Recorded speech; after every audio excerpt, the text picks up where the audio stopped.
I am having a ton of fun playing patch 11.1 Undermine in World of Warcraft. This is probably the most fun I've had playing a WoW patch in as long as I can remember. And I still liked a lot of the more recent patches, right? Like I enjoyed the 10.1 and 10.2 with Dragonflight. I had a lot of fun with those.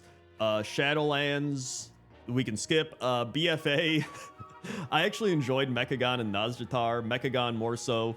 Nazjatar, once you got flying, it was a lot better, but yeah. But that's besides the point, right? Like, I am really enjoying this patch, and I'm trying to like piece together the reasons as to why I'm enjoying it so much. And there's a few things that I came to a conclusion about, and I want to see what you think. If you share those viewpoints with me, or if you have your own viewpoints on whether you like it or dislike it, like let me know down in the comment section below. But my first point I want to make is the level design, because as you can see behind me on this shitty green screen, the Undermine level design is just amazing. Like the fake nature up in the sky with like the clouds, and then there's the fake palm trees and bushes and trees on the ground. There's all the buildings everywhere. The fact that it's a city zone is such a unique thing. Like I never realized this type of thing could exist in World of Warcraft. Maybe it's happened before, but I don't think it has. I've been trying to think of anything similar to this, and I really can't think of it. Outside of like maybe Siege of Orgrimmar, like you're raiding in Orgrimmar, so it feels bigger than it is. But even then, that doesn't really feel the same. I don't know. But I think what I enjoy most about it is that all of the space is utilized. And normally, when you have a big new zone, right, there's going to be empty space. That's just part of like a big open world zone design, right? Like if you go to any of the other zones we just had with War Within, like you go up to the main I can't think of the name of it, right? You go up to the big grassy area above, okay?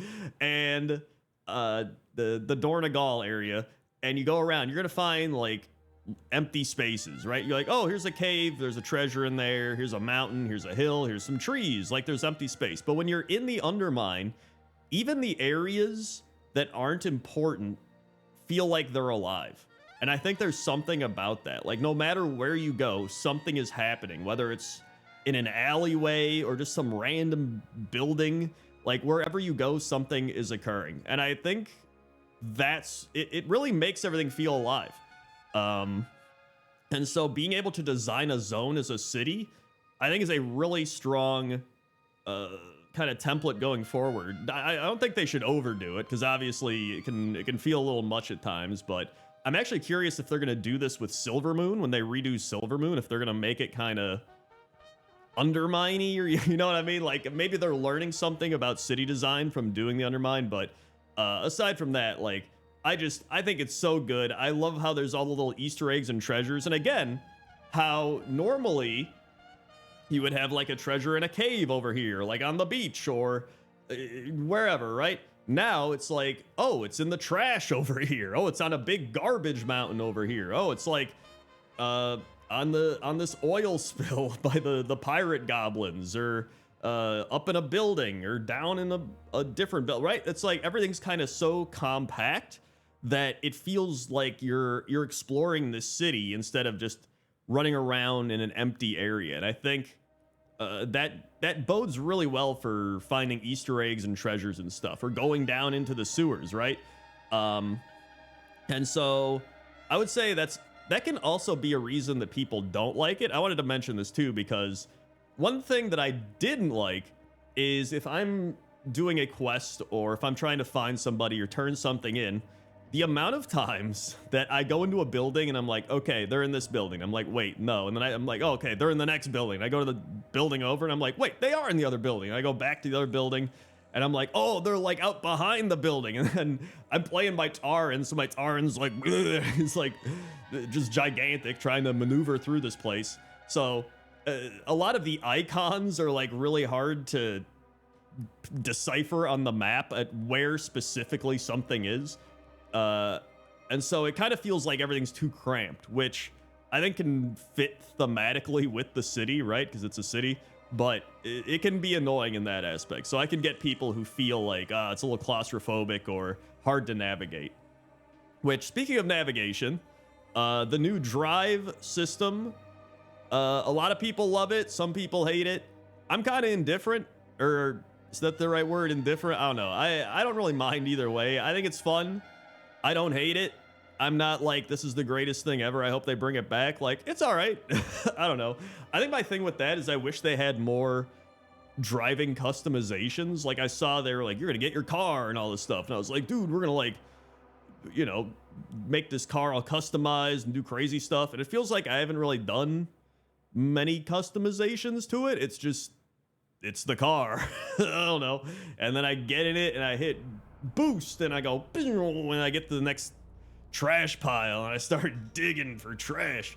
It's all right. And then I, you know, do some races, hit the old drag racing. You do the turns, the Tokyo drifts.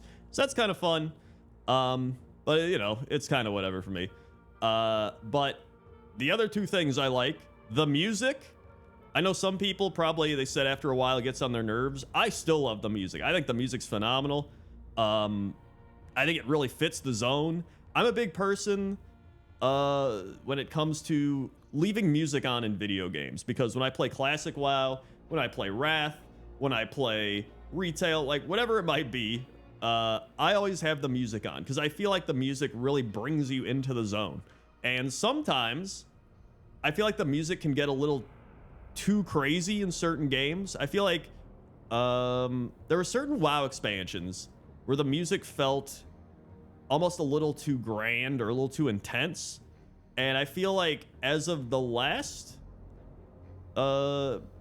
maybe there was a little bit like that in Dragonflight. Nothing really stood out to me that much in Dragonflight. There's a couple instances where I was like, yo, like I think the Onaran Plains was probably my favorite music in Dragonflight. It was very Monster Hunter-esque. But I think with War Within, I felt kind of a good mixture in that ambient music blended with, I don't know how to put, like a more grandiose type of music. You know how when you go into like Cataclysm or Draenor, sometimes it's like bump, bump, bump, bump, it like hits you. You're like, whoa. Like you don't really get that in Classic WoW where it's like boom, boom, boom. Right here in like the Barrens going to the Oasis and it's like boom, boom, boom. It's kind of like the music is part of the world. And so I think the music here probably slides a little more towards being kind of overpowering, but I think it really fits the theme of the world, like the city and the jazz. It feels like everything's brought to life with that music, and I really love it. I think it's great, and how you can go to different areas and the music kind of shifts, but it still maintains that jazzy undertone or overtone, or just tone. It maintains the jazzy tone. So I really like that. And one thing that I've really enjoyed, that's kind of my last big point here, is I've really enjoyed the story of Undermine. And I'm not a big, I'm somebody, I skip cutscenes, all right? I don't really care about story that much in games. I skip a lot of story. But I think what I enjoy most about the Undermine story is it's a much more relatable story than what we've had previously. So obviously in things like Shadowlands, it's like you're fighting gods and like these crazy characters, and even in like Legion or like all these things, it's like we've fought so many gods, we fought so many like ancient powers and all this stuff, and then we go on to, you know, Dragonflight or some of these, and it's like you're fighting dragons and stuff, which I don't mind. But, you know, it's very fantasy based, which I think is cool to have. We had that in Classic WoW, fighting dragons and everything. But there's something about doing a story of just like, we're in Goblin Town and the people are fed up and we're going to rebel against the Bobby Kotick, right? He's had his reign for too long. And so you just, you know, you're like, it's just something nice about having a realistic type of story where it's like, yeah, you know, we're just fed up living here and we just need your help to like, you know, start a rebellion and take down Bobby Kotick and get things rolling again. It's like, dude, we're not fighting gods, okay? We're not fighting these crazy ancient powers and all this stuff. We're just like doing a normal, realistic thing and learning a little more about the goblins. You know, we get to see, we still get some nostalgic characters, get like you know, Gallywix and, well, you know, Bobby Cody. You get Gazlo, you get Noggenfogger, you get like all these different people. Like I was doing the quest with where Fleet Master Seahorn from Booty Bay is just like charging through people and stuff, and I'm like, dude, I know that guy. He's from Booty Bay. So I've just genuinely enjoyed playing through the story, and so I finished that today, and it's even the side quests are fun. Like you know, helping all the goblins with all the little things going around throughout the town, the little Kobold King Arthur side quest. It's just, I mean, overall, I've genuinely enjoyed this patch more than I think any patch I've enjoyed in recent memory. So I'm curious what you think. Leave your comments down in the comments section below. Let me know what you think, because I'm having a great time, dude. So I already did the LFR for the raid. It was, you know, it's LFR. I had a competent group, actually. We actually got it down. We only wiped once, so it's cool. I gotta do my delves and everything. So thanks for watching. Hey, go watch the Pointless Top 10 Undermine if you want to see some cool stuff you might have missed in the Undermine. I just made that Pointless Top 10 Undermine. You can see 10 things you might have missed. Go watch it. Okay? Okay. See ya.